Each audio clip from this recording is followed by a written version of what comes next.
안녕하십니까. 예, 최용준 세무사입니다. 오늘은 그 연말에 꼭 여러분 알아두셔야 될 그 대주주 양도세 절세 방안, 그리고 해외 주식 양도세 절세 방안에 대해서 설명드리겠습니다.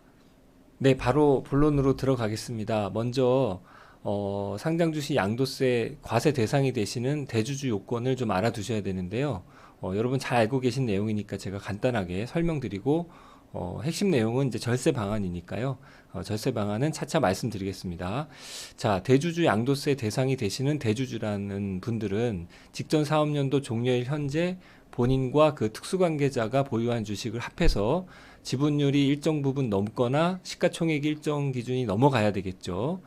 그리고 직전 사업년도 종료일까지는 대주주가 아니었는데 그 다음 연도에 추가로 취득해서 일정 지분을 넘어가면 그분들도 이제 대주주에 해당되시는 거죠. 자, 그래서 코스피는 1% 10억, 코스닥은 2% 10억. 예, 이렇게 일정 기준들이 있습니다. 요거는 여러분들이 좀 참고를 하셔서 내가 과세 대상 대주주구나 아니구나 이거를 반드시 구분하실 수 있어야 되겠죠.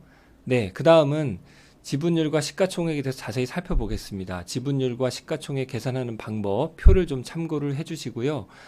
대주주가 언제 되느냐, 그것도 굉장히 중요한데요. 직전 사업년도 말 기준으로 대주주에 해당이 되셨으면 그 다음 연도부터 이제 대주주가 되시는 거거든요.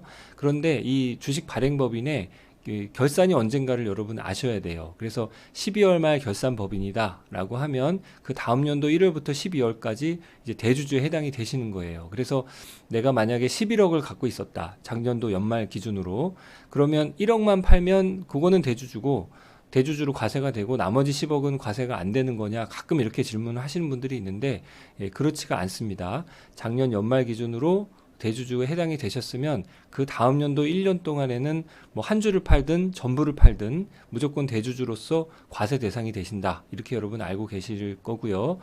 자, 그리고 3월 말 결산법인 같은 경우는 지난 연도의 3월 말 기준으로 해서 그 다음 연도 4월 1일부터 그 다음에 3월 31일까지 이제 대주주에 해당되시는 거죠. 그래서 요 사이에 파시는 물량에 대해서는 과세 대상이 된다. 여러분 이렇게 기억을 해두시면 되겠습니다.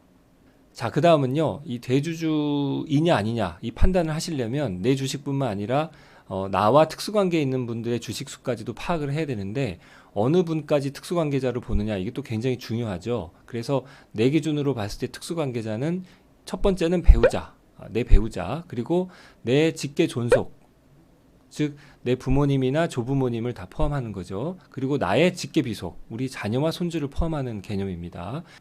우리 가족들이 사실상 지배하고 있는 법인도 이 지분수에 다 포함을 해서 판단한다라는 점을 여러분 참고하셔야 되겠는데요. 제외되는 사항도 여러분 잘 알아두셔야 됩니다.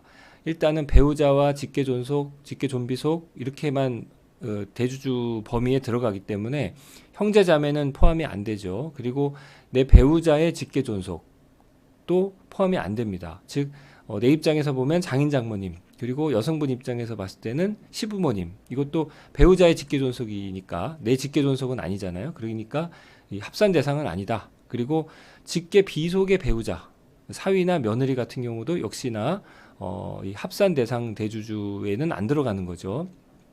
자, 그런데 여러분 꼭 주의하셔야 될 점은 뭐냐면요, 이 1인칭 시점이 굉장히 중요해요. 그 주주 1인 본인을 누구로 보느냐에 따라서 직계 비속의 배우자, 즉 며느리나 사위도 들어갈 수 있고요. 배우자의 또 직계 존속, 뭐 예를 들면 장인 장모님도 들어가는 경우가 왕왕 발생을 합니다. 그렇기 때문에 여러분이 제가 말씀드린 내용을 기계적으로 외우실 게 아니고 반드시 이 범위를 이해를 하셔야 되는데, 그 자세한 내용은 제가 다음 장에 말씀드리겠습니다. 자, 사례를 한번 볼게요. 자, 시아버지, 내 입장에서는요, 우리 아버지가 지금 9억 원이라는 주식을 가지고 계세요. 이 종목을. 그리고 우리 또 배우자가 1억 5천 정도를 가지고 있어요. 자, 그러면, 일단은 내 입장에서 봤을 때는, 우리 아버지도 가지고 계시고 배우자도 가지고 있지만 사실 이 모두를 합산하느냐, 그렇지는 않아요. 왜냐하면 내가 주식이 없기 때문에 그렇죠. 자, 그래서 1인칭 시점을 바꿔서 일단은 아버지를 본인이라고 볼게요. 본인은 나는 9억밖에 안 가지고 있죠. 내 직계 비속은 하나도 안 가지고 있어요. 그리고 직계 비속의 배우자가 갖고 있는데 직계 비속의 배우자는 합산 대상이 아니죠. 그렇기 때문에 아버지를 중심으로 봤을 때도 며느리가 합산이 안 되니까 10억이 넘지 않아서 대주주가 아니죠. 자, 그리고 며느리 입장에서 봤을 때는 며느리가 만약에 본인이다라고 봤을 때는 내가 1억 5천만 가지고 있을 뿐이고 내 배우자는 이 주식이 없어요. 그러니까 난 우리 가족은 전체적으로 1억 5천밖에 없으니까 대주주가 아니죠. 물론 시아버지가 9억 원을 갖고 있습니다만 이 연결고리가 되는 내 배우자, 내 남편이 주식을 안 가지고 있기 때문에 이 세 분은 합산 대상 그룹에 들어가질 않습니다. 그래서 며느리 입장에서 보면 1억 5천 대주주가 아니죠. 아들 입장에서 봤을 때는 내가 본인 주식이 없으니까 대주주가 아닌 거고요. 시아버지를 본인으로 봤을 때도 역시 9억밖에 안 가지고 계시니까 대주주가 아닌 거죠. 자, 이렇게 연결고리가 끊어진 상태에서는 이 배우자의 직계존속 또는 직계비속의 배우자 이런 분들이 합산 대상이 아니라는 겁니다. 자, 그런데 다음 장을 한번 보시겠습니다. 자, 그런데 이번 사례를 보면요, 연결고리인 아들이 주식을 가지고 있는 경우입니다. 자, 첫 번째 일단 아버지 입장부터 볼게요. 아버지 입장에서는 아버지를 본인이라고 하면 나는 9억밖에 안 갖고 있어요. 그리고 내 직계비속인 아들은 5천만 원 갖고 있어요. 그러면 이 아버지 입장에서 봤을 때는 나와 내 직계비속이 총 9억 5천밖에 안 갖고 있으니까 사실 대주주가 아니신 거예요. 자, 며느리 입장에서 볼게요. 며느리 입장도 내가 1억 갖고 있고 우리 남편이 5천만 원 갖고 있으니까 총 합산 대상은 1억 5천밖에 안 됩니다. 당연히 대주주가 아닌 거예요. 그래서 이렇게 아버지 입장, 며느리 입장에서만 보면 대주주가 아닌데 문제는 연결고리인 아들이 있어서 이게 문제가 되는 겁니다. 연결고리가 되는 아들 입장에서 보면 합산 대상인 직계존속 아버지 9억 가지고 계시고 합산 대상인 배우자 1억 갖고 있잖아요. 이 세 사람을 모두 합하면 10억 5천이 되기 때문에 대주주 기준을 넘어서게 되죠. 그렇게 되면 이 아들을 연결고리로 해서 아버지도 대주주, 나도 대주주, 우리 아내도 대주주, 이 세 사람이 모두 다 대주주에 해당이 되시는 겁니다. 그렇기 때문에 이 세 분 중에 한 분이라도 주식을 팔게 되면 대주주 양도세 과세 대상이 되시는 거죠. 그렇기 때문에 그 직계 비속의 배우자 또는 배우자의 직계 존속은 원칙적으로 합산 대상이 아니지만 연결고리인 이분이 가지고 계시다면 다 걸릴 수가 있다라는 점을 여러분들이 꼭 주의를 하시고 대주주 판단하실 때 이 부분을 가장 좀 신중하게 검토를 하시는 것이 좋겠습니다. 자, 그러면 이런 상황에서는 어떻게 해야 대주주를 피해갈 수가 있을까요? 살짝 사실 10억이 넘기 때문에 아쉬운데요. 뭐 방법은 여러 가지가 있겠지만 연결고리인 아드님을 빼버리는 방법이 있겠죠.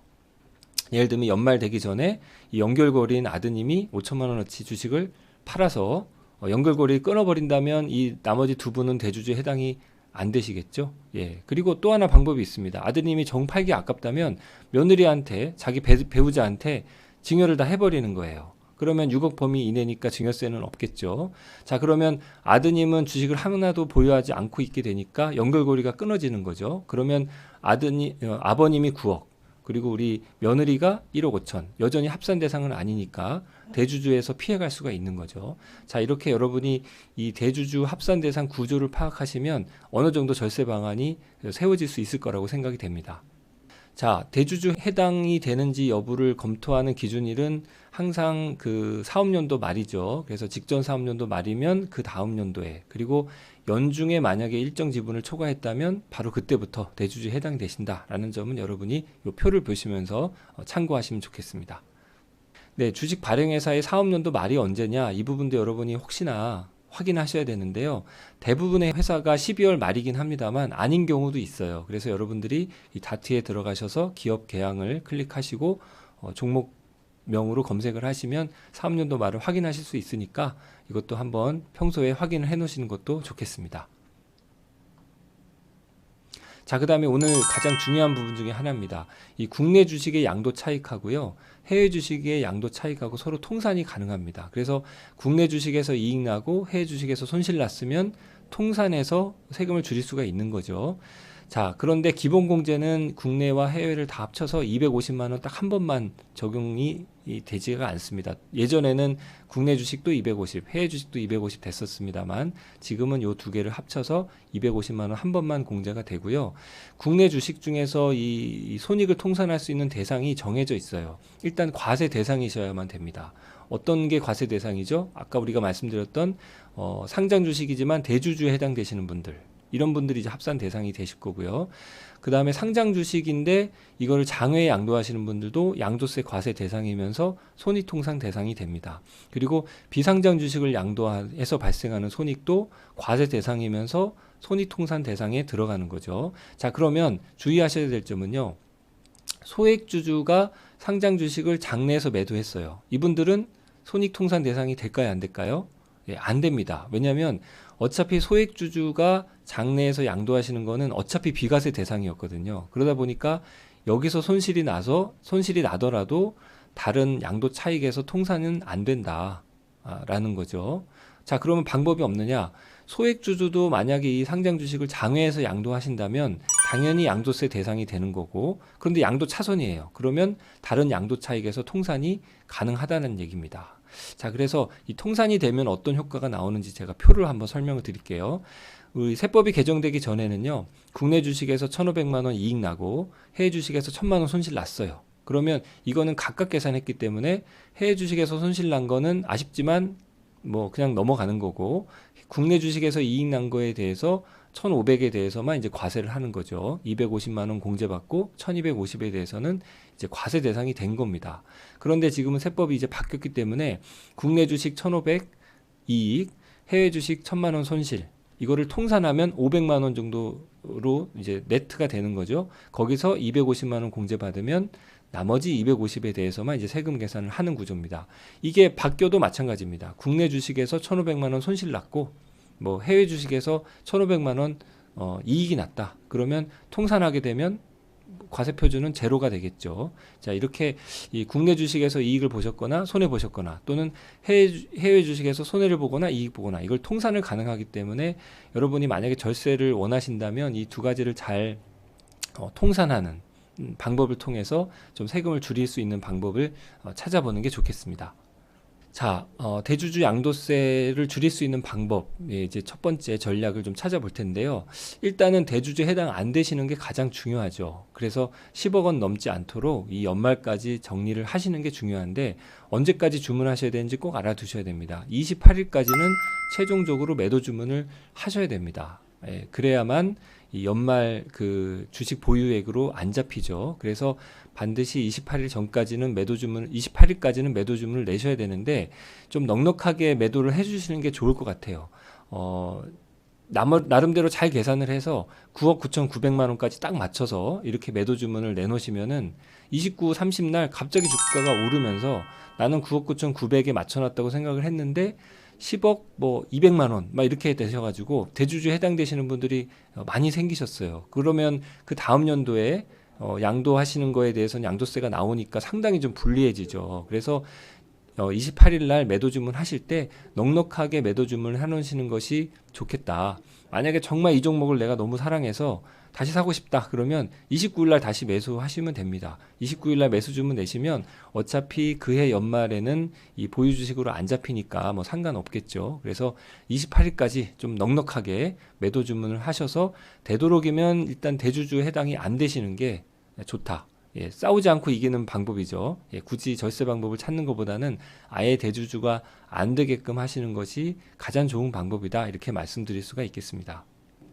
두 번째는요, 나름 치밀하게 계산을 해서 매도를 하신다고 하셨어요. 그렇는데 이제 30날, 29일이나 30날 갑자기 주가가 오르면서 10억 안 되게끔 조정을 해놨다고 생각했는데 10억이 넘어가는 경우가 생깁니다. 그리고 어떤 분들은 또 이 날짜를 놓치신 분들도 있죠. 자, 그러면 29, 30 이틀밖에 안 남은 상황에서 어떻게 해야 되느냐? 그냥 손 놓고 당해야 되느냐? 뭐 그렇지는 않습니다. 방법을 찾는다면 저 방법을 쓸 수가 있겠죠. 특수관계가 아닌 분들한테 장외 매도를 하시는 방법도 있고요. 아니면 또 증여하시는 방법으로 해서 어쨌든 연말 주식 보유액을 줄여놓는 방법입니다. 정상적으로 장내에서 거래하시려면 28일까지는 매도 주문을 하셨어야 돼요. 그런데 뭐 어떤 이유건 깜빡을 했건 아니면 계산을 잘못했건 29, 30에 이미 10억을 넘어서는 상황이라면 손 놓고 있을 수는 없으니까 쓸 수 있는 방법은 장외에서라도 매도를 하는 거죠. 그 대체하시는 방법으로 매도하시는 거고 또는 증여하시는 방법으로 해서 주식 수를 좀 줄이는 방법입니다. 자, 첫 번째. 만약에 장외 거래로 주식을 양도를 한다면 어떻게 될까요? 3년도 말 현재 주식 보유액이 줄어드니까 그 다음 연도 대주주가 되는 이런 참사를 피할 수가 있는 거죠. 반드시 그런데 특수관계가 아닌 분한테 양도하셔야 돼요. 왜냐하면 우리 아내한테 양도한다. 그러면 어차피 합산 대상이잖아요. 그러니까 의미가 없겠죠. 그래서 대주주 합산 대상이 아닌 특수관계가 아닌 분들한테 양도하셔야 되고요. 이게 형태가 양도다 보니까 반드시 대가를 주고 받으셔야 됩니다. 뭐 그 날짜 종가 정도로 해서 대가를 주고 받으시면 좋겠죠. 이 주식 대가를 반드시 수수를 하셔야 된다. 그렇지 않으면 나중에 증여로 오해받을 수가 있기 때문에 반드시 대가는 종가 기준으로 해서 주고받으시는 것이 좋겠다라는 말씀을 드리고요. 이렇게 장외거래를 하시게 되면 양도세나 증권거래소 신고를 하셔야 됩니다. 그래서 뭐 이런 경우죠. 나름 계산을 해놨습니다만 10억 뭐 1,000만 원이 됐다. 이런 분들은 일단 10억 안 되게끔 29, 30에 조정을 하셔야 되잖아요. 뭐 1,100만 원을 장외 거래로 매도를 하신다면 일단 대주주 범위 밑으로 들어오겠죠. 그리고 이 1,100만 원 양도한 거에 대해서는 양도세와 증권거래세를 장외 거래다 보니까 신고 납부를 반드시 하셔야 됩니다. 이 점을 꼭 여러분 유념을 해두시면 좋겠고요. 그 다음에 이 장외 거래 하시는 분도 있지만 증여하시는 분도 있어요. 예를 들면 특수관계가 아닌 조카라든지 이런 분들한테 주식을 증여를 하는 거죠. 그렇게 되면 뭐 조카 3명한테 1,000만 원씩 증여를 했다. 그러면 어떻게 됩니까? 그 뭐 10억 3천이라면 1,000만 원씩 3명한테 증여하시게 되면 이제 10억 밑으로 맞춰 놓을 수가 있겠죠. 대신 그 증여를 받으신 분들은 반드시 증여세 신고를 하셔야 됩니다. 내가 삼촌한테 1,000만 원어치 주식을 증여를 받았다라고 신고를 하고 또 세금도 내야 되겠죠. 그런데 이 기타 친족 같은 경우는 1,000만 원까지 증여 공제가 됩니다. 그래서 증여세는 안 나오겠지만 그래도 반드시 증여 신고는 해 놓으셔야 되겠다. 예, 그래서 제가 이 페이지에서 말씀드리고 싶은 내용은요. 28일까지 최대한 매도를 하시되 만약에 여러 가지 사유로 매도를 못했거나 계산 착오가 있어서 대주주에 해당되신다면 29, 30이 굉장히 중요한 날입니다. 이 이틀 동안에 장외 거래로 양도를 하시거나 아니면 좀 증여하시고 싶은 이런 친족이나 뭐 조카들 이런 분들한테 증여라도 좀 해서 주식수를 줄여놓으시는 것이 가장 중요하다 이런 말씀 드립니다. 자, 그 다음 내용은요.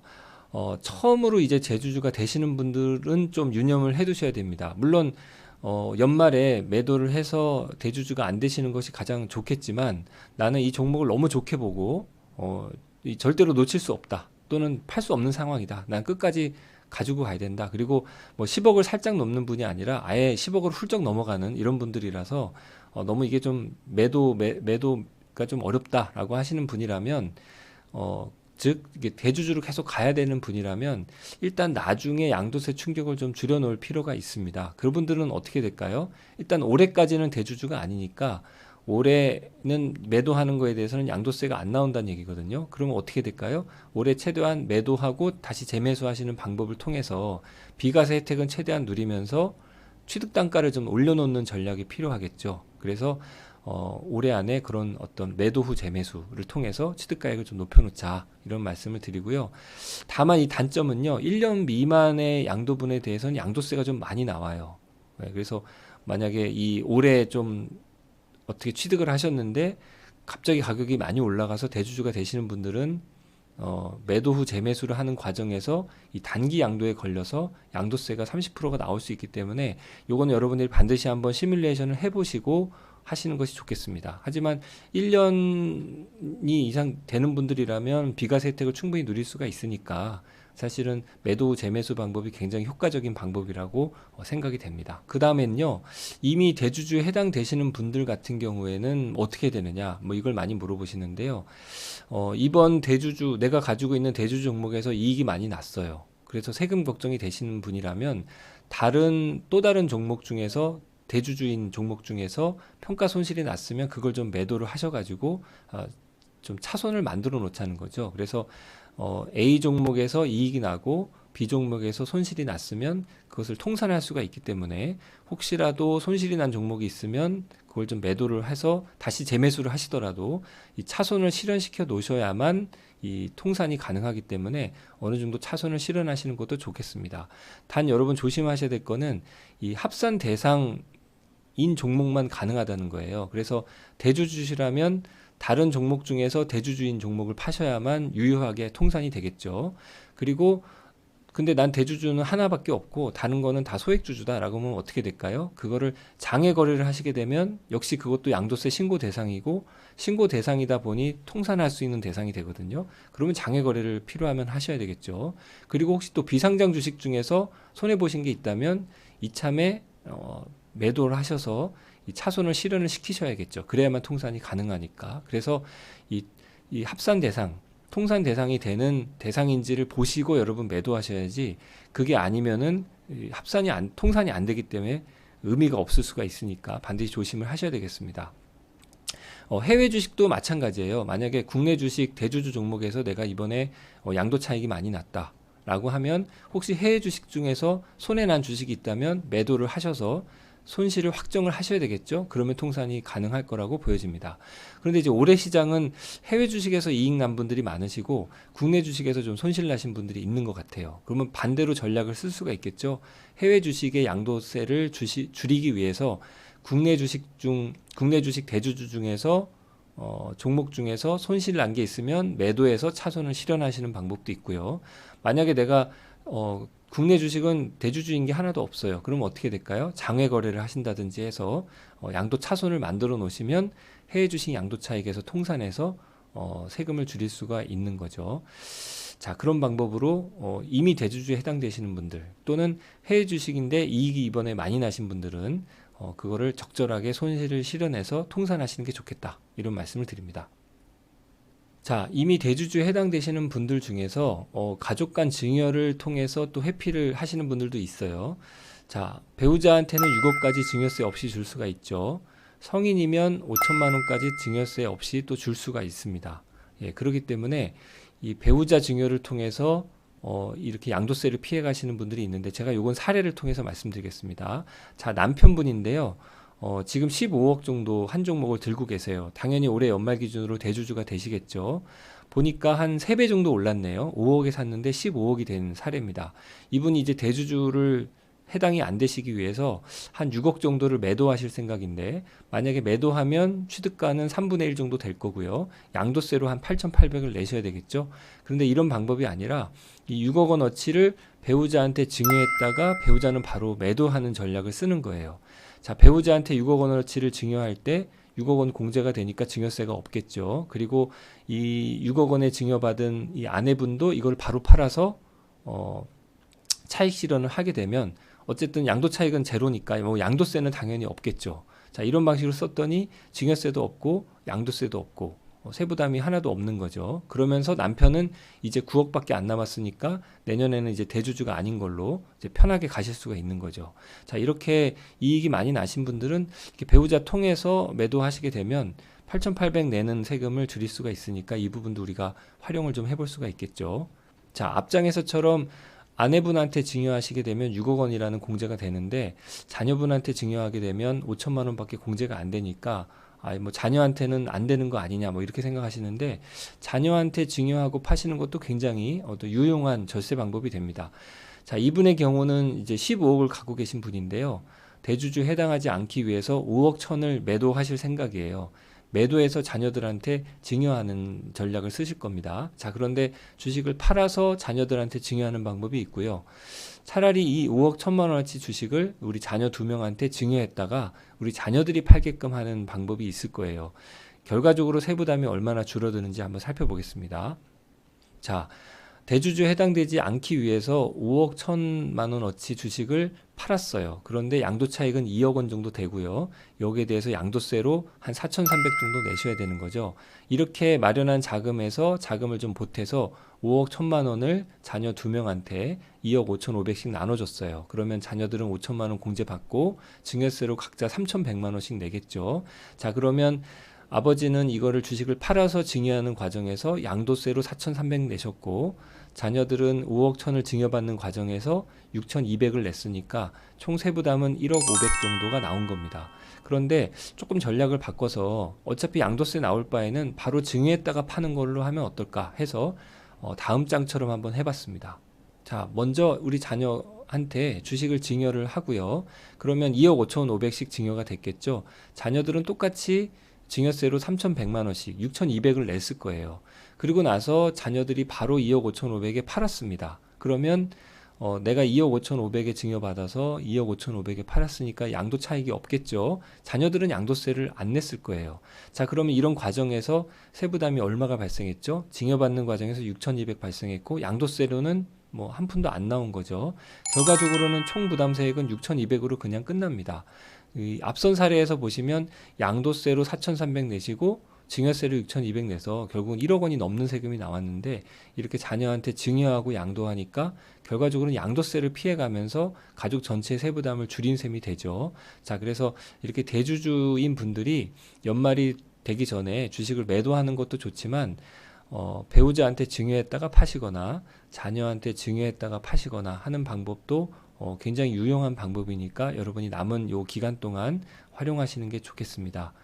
네, 전체적으로 우리 연말에 꼭 알아두셔야 될 해외 주식 양도세, 대주주 양도세 절세 방안에 대해서 설명을 드렸는데요.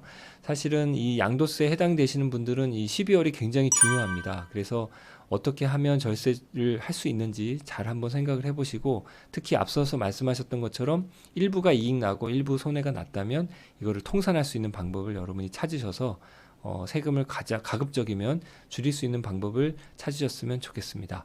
예, 이상으로 모든 설명을 마치겠습니다. 감사합니다.